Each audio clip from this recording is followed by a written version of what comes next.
Quando i parrocchiani di Stoccareddo di Gallio sono saliti nel sottotetto della canonica della parrocchia di San Giovanni Battista e hanno trovato un sacco di cotone che conteneva un teschio e alcune ossa umane, sono rimasti a bocca aperta. Hanno chiamato immediatamente il parroco e poi le forze dell'ordine che hanno portato il sacco in laboratorio.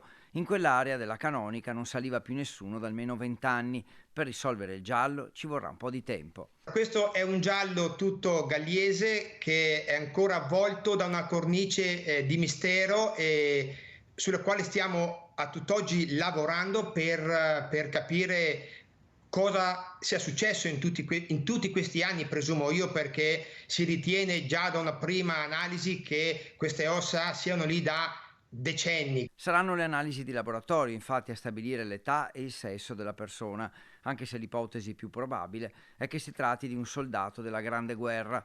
Probabilmente le ossa erano state trovate durante i lavori di ristrutturazione degli anni 60 e dimenticate da qualche parte. La speranza è dunque che non sia un omicidio o una morte più recente. Che si possa trattare magari dei resti di un soldato della prima guerra mondiale al quale ovviamente va data il degno riconoscimento ma soprattutto la degna sepoltura. Voglio pensare che il caso possa essere riconducibile a questo. La risposta servirà dal laboratorio, intanto per qualche giorno tutte le ipotesi rimangono in piedi.